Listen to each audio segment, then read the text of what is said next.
tough was that to sit and watch the last 10 minutes from the bench? No, it was really tough. I went inside until it was a minute left.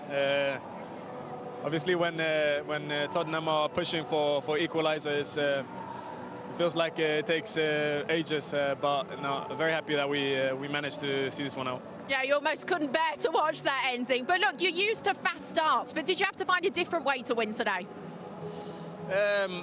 I mean, I think, yeah, we conceded one goal early, but we answered back in no time. So I think it was a fast start again. We scored 2 early goals, and yeah, and then I think we could have scored more. So no, I'm very pleased with the win today. Yeah, Anthony Gordon got you back level. You got 2-1 in front. Was that goal just? It was the slightest touches, I think, wasn't it? Yeah, it was a little touch. So the ball would have gone in anyway, I think. But yeah, obviously happy that I got a toe on it. Well, you are now just the 3rd Newcastle player to score in 7 appearances, Premier League appearances. How proud are you of that? You've done it consecutively. No, I'm really happy, obviously, how things are going. Going to every game with the same mentality to score. Obviously, don't think about breaking records or anything like that, but that's just a positive.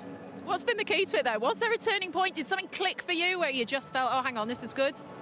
No, I don't think it's just individually. I think it's collectively. I think as a team, we've been very, very decent, very good recently. I think we played really well, and it makes it easier for the individuals as well.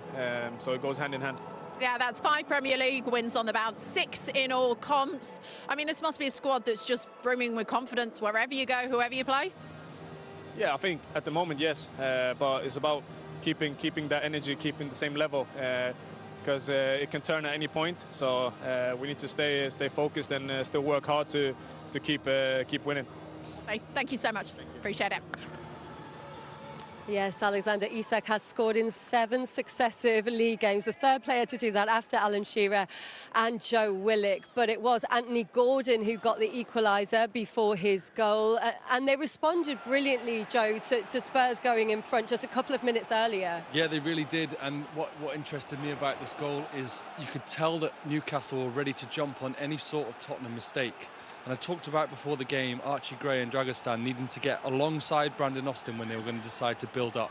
At the moment, he's not, so that allows Alexander Isak to press all 3 players. He's allowed to be on the front foot. He decides to play it into him, into a congested area of the pitch. 1, 2, 3 Newcastle players able to press, put the pressure on, ball turns over, and an exceptional finish by Anthony Gordon. That really is a top-class finish. He's so good in these games against the traditional Big Six, Karen Gordon. He is, look, he's clinical, and he did it in front of the England manager today. He's ruthless on the counter-attack, his work ethic, his crossing is good. But I have to say, I think that was a handball. I know there's a letter of the law. I know he was unintentional, but it still, for me, gave an advantage for Newcastle there, and I think that was a handball. Well, the VAR did look at it, and the Premier League Match Centre tweeted after that they felt that the arm was by his side in a natural position and the contact was accidental there. So that was the view. I'm not saying that is the rule, but I still think it gave them an advantage. So he didn't intentionally mean to do it. So I'm not arguing. I'm arguing with the rule, basically. Joe? I'm a guy who I like the laws. So stick to the rules. I like the clarity. I've got no qualms with that. What's he supposed to do there? All of us were having a conversation straight away. Straight away is the conversation. What are the rules? Because that's the only way that we can form an opinion when it comes to this in terms of what's gone on the pitch. We can have a discussion, Karen, Lindsay, we can all talk about what we think should happen. Human element coming into it, obviously a huge benefit to Newcastle, the fact that it did turn over. But when the rules were in front of you stating, I don't think it was in an abnormal position. It was a natural position, ball turned over. It's unfortunate for Spurs.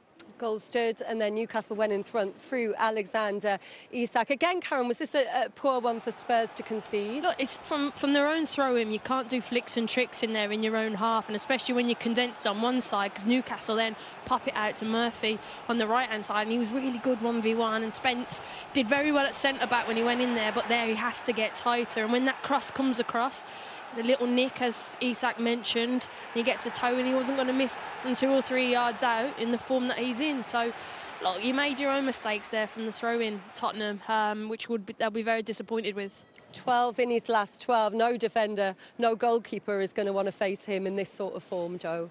No, and you know what? Listening to him interview says more about him than what I'm seeing on the field. He looks like he's really in control. He's very much a team player. He looks so dangerous, and when he gets his opportunities, he's taking them, which is key. It allows the team to build around him. You can see there's a great, there's a great relationship with Jacob Murphy and Anthony Gordon. They feel good as a trio, and they look deadly.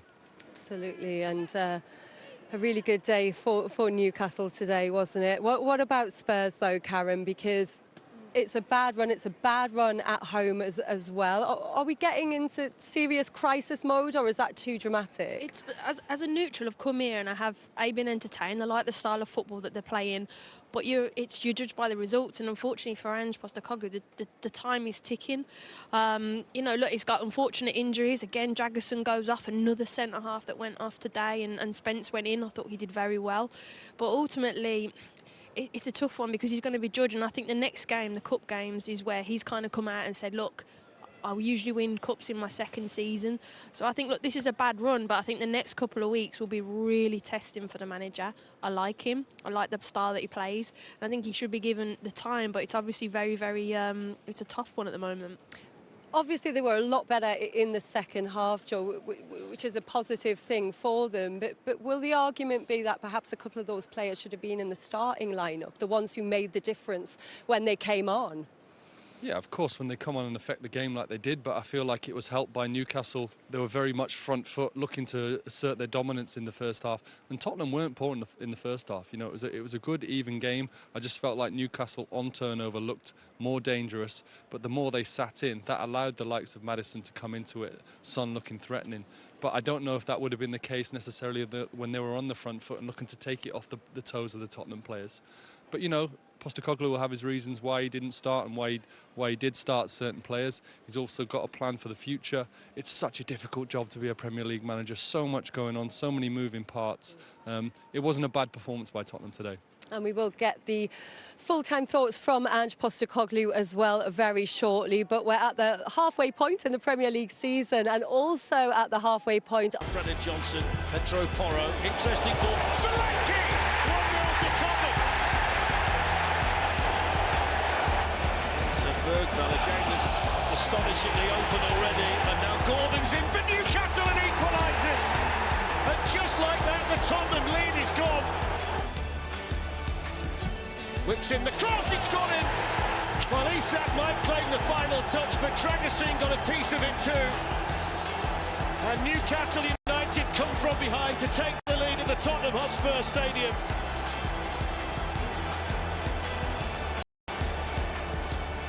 Newcastle come from behind to beat Spurs 2-1. Welcome to Extra Time live from the Tottenham Hotspur Stadium. Here's some of the social media reaction to that 2 win. This one from David Taylor says the secret of good teams is to find a way to win even when they're not playing well. After such a good run, when we've played well, it's good to see we found a way to win when we've been off the boil. And this one from Wayne says, never been so pleased with the performance in a defeat as I am with that. Obliterated by injuries, but some really decent performances and plenty of fight in there as well. And Alexander says, love Ange. Given what he had to work with today, unlucky to be down, and we carried the game to them in the second half. 13 shots, 9 corners, some great stuff. Bravery will get its reward. It's who we are. We can hear now from Ange Postecoglou. He's been speaking to Becky Ives. And you had chances at the end there. What are your thoughts? Hugely proud of the players. Outstanding considering what situation we're in. We deserved to win that game. All things being equal, we would have. Do you feel a bit hard done by a couple of the decisions there? The first Newcastle goal, for example? No, I don't feel hard done by. I just think that's the way they want to do things. So that's the way they want to do things. Do you speak to any of the officials? Do you get any explanations? Are you going to pursue it? The last thing I want is an explanation. So you'll just let it be for today? Well, I've got no choice, have I? With the rest of the game, I mean, the amount of chances that you created in that second half, considering there's illness and everything going on in camp, what did you sort of say to the guys at half-time? Oh, half-time, full-time, I'm just hugely proud of them. It's a game we should have won. We deserve to win. Like I said, all things being equal, we would have won. But these things aren't equal at the moment. So I couldn't be prouder of them. The way they played, their attitude, their ability to be resilient in the most extreme of circumstances, couldn't be prouder of them. Brandon Austin as well, a word for him and his game. Yeah, brilliant. You know, like I said before the game, you don't know when you get your opportunity, but he got it today, and he was outstanding. How's the morale in the dressing room? We're disappointed because it's a game that, all things being equal, we would have won. So you're obviously disappointed. But as I said to the players, you know, you can only do what you can control, and there were things out of our control today that took the game away from us. And thank you very much for your time. Thank you. Thanks, Becky. Ange Postecoglou saying his side deserved to win the game and he couldn't be prouder. We'll talk more about his post-match comments in just a moment, but they started so well, didn't they, in that first half, in front after 4 minutes, Karen, through Dominic Solanke. What a ball from Porro. Yeah, I mean, look, Porro played some brilliant balls into today, but it was a fantastic start. I think Bergvall had a fantastic run. He carried the ball 50-odd yards up the pitch, and this is where it got them going. You see them there playing out from the back. This is the risk versus the reward, and sometimes it works and sometimes it doesn't, and this is where I'm talking about. He's just an 18-year-old on the ball now. I thought for 60 minutes and he went off was brilliant. Driving the ball forward, getting people in. Solanke highlighted there, trying not to get attracted to the ball. And this is the setback to Porro.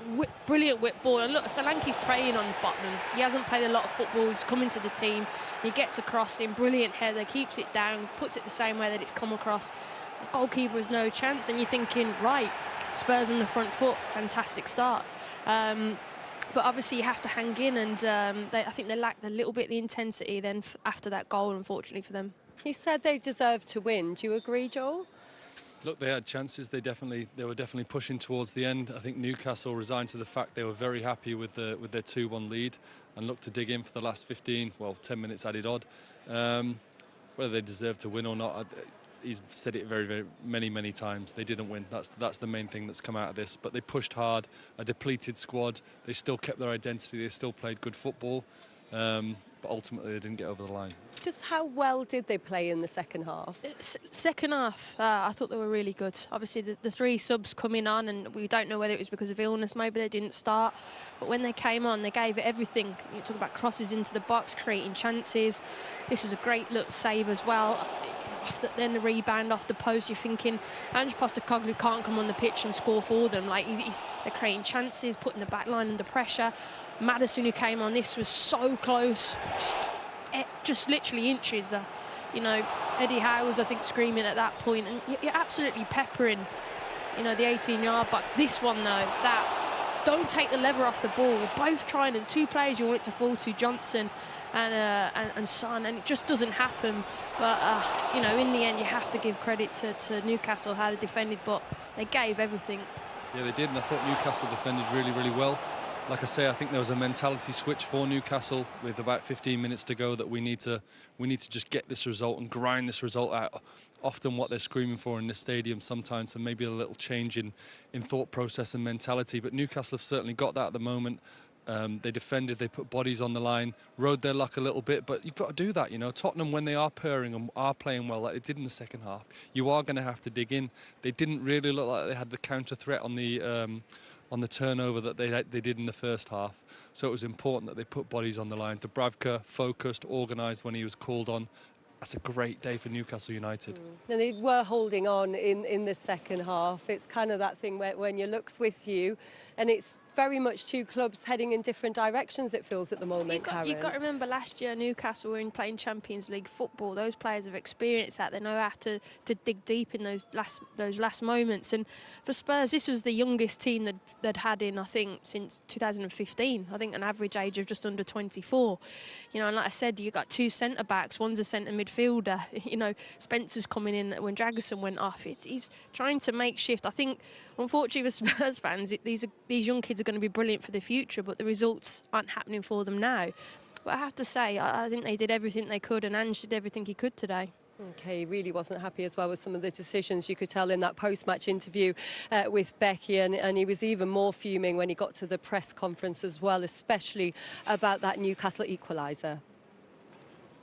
No, because I know what everyone wants me to say, but all I'll say is that on any other day, on a fair and even playing ground, we would have won that game. Simple as that. And don't keep asking me about the decision. If you guys have no opinion about it, that's fine. I know what my opinion is, and as I said, if that was a different day and it was an even and fair playing ground, we would have won that game. Why do you think he's saying that? He doesn't feel it was an even, fair playing ground. Really, really hard to read Ange Postecoglou. Really hard, because he'll never ever give you everything, because he's intelligent. He knows that he's being watched. He knows that his words are powerful, can land him in a lot of trouble. He's just basically trying to send a message of how well his team did today. He obviously feels strongly about the 2 handballs. He felt like they should have gone his way, but they didn't. By his side, in a natural position, and the contact accidental is what the match centre has said in relation to that handball. And that is the rule, that is a law. It wasn't accidental, but it was still a handball, and it still gave a positive outcome for Newcastle. That's why I thought it's a handball, and I think he's got every right to be. But if it's not deliberate and they get... So I'm just arguing with the rule because it gave an advantage, and he's not trying to do it on purpose, but going back in the day, that hits your hand, that's a handball. So, you know, and I think if the shoe was on the other foot, and Newcastle fans would be fuming, and rightly so. I think it gave an advantage, and I'm not saying whether it would have made Spurs win the game, we don't know that, but I certainly think it gave a positive outcome in favour of Newcastle when it hit his hand. OK, Spurs, they've got a massive game next, haven't they, against Liverpool in the Carabao Cup semi-final first leg. How do they start to find a way out of this situation that they're in, Joel? Well, they've obviously got the Dragistan. They've got to address that. They've got to work out who's fit, who's ready to give, 90. Well, we saw today over 100 minutes of football. You've got to debrief that. What's gone on there? What were the positives? What can we do better? Obviously, then you've got to take on Liverpool, one of the best teams in Europe, in the world right now. It's tough. It's tough, and it's coming up. But, there's nowhere to hide. They want to win competitions. They want to win trophies.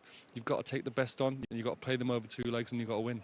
And Arsenal as well, coming up in the North London derby. Just how huge is this transfer window for them, Karen, as well? Because they need reinforcements. It feels imperative. Well, you've seen how he was trying to put a makeshift back line together there. He's used different goalies, and I know they've gone and purchased one today. But yeah, Daniel Levy's got to help his manager out because he's digging deep. And like I said, it's all very well playing young players, and that's great for the future.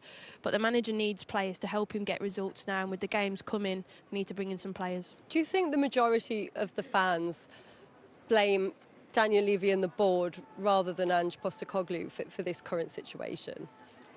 It's hard to gauge, if I'm being honest. It's hard to gauge. I was here today, and they were with the team right the way to the end. I think they understood what the task was today and how the team put themselves in the best possible position they could to certainly be in the game. Ange Postecoglou's referenced he thinks the team was good enough to win it. There's a discontent when you're not winning. There's always going to be that, and there's going to be conversations. There's going to be, I'm sure in the pubs and around the Tottenham Hotspur Stadium today, there'll be people arguing with each other, but all wanting ultimately the same goal. Everyone wants the club to succeed. That's a Tottenham Hotspur person, fan, player.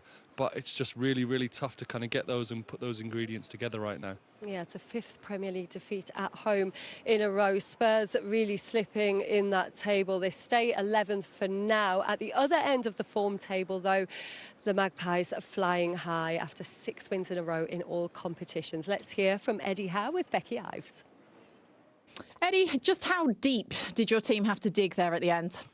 Yeah, not just at the end, but I think in the first half as well. You go 1-0 down so early in the game, coming to a place like this, it's a big challenge and a big response needed. And fortunately, we scored pretty soon after, a really good goal from our perspective. And yeah, I think we had to dig deep today. That was a tough win, but a massive one for us. I think there's certainly some feeling from the Tottenham perspective that they've been hard done by today. Do you understand where they're coming from with that? Well, I think there's no denying the ball hit Joe's hand or arm, but I'm not sure on the rules, so someone will tell me exactly what happened there. Dan Burn, lucky to stay on the pitch? No, not for me. I don't think he warranted 2 yellow cards. I think his yellow card probably was. But after that, there was a couple of very slight fouls. So, no, I think he's fine. Are we running out of words for Alexander Isak of late? Yeah, I mean, he's in the right place at the right time again, and that is an art. another good cross from Jacob, and he's in the right place at the right time. He'd be probably disappointed with the one that he didn't take, but he's in there again, and a great finish. Massive goals for us. He's on a really hot streak. Long may that continue. Sven Botman came back, almost managed the entire game. What happened just at the end? Just a bit of cramp, which is probably expected with his long absence. He's worked incredibly hard. He's done all the work that he needed to do for this moment. Playing slightly unusual position on the right-hand side for a left footer, but I thought he handled that really well. Delighted with his return. And look, that's 5 Premier League wins on the bounce, 6 in all competitions. So what's been the changing point for this? And do you feel the confidence has shifted a little bit in your squad? Your confidence has definitely shifted. I think it naturally does when you win games. I think this was hopefully something we were building to. I think our performances generally were pretty good. We went through a really difficult run, but in amongst those as games there, we probably should have won. But I think we're a very good team. We've got good players. So I'd like to think we can keep it going. Eddie, thanks so much. Thank you. Cheers, mate. They want to keep it going, certainly in the Carabao Cup. Do you think they can ruffle a few more feathers in North London this week, Karen? They'll try their hardest, won't they? I mean, look, they're, like you said, top form, got a top striker. Defensively, they know how to grind and get a result when it's difficult. Absolutely, they'll be going there with confidence, and they should. And we know how important it is to try and get a trophy to the Toon Army, so yeah, they'll be well up for it. The fans would take a cup, definitely, and Europe of any kind, I'm sure, Joe. What do you think is possible for them now that they've picked up like this?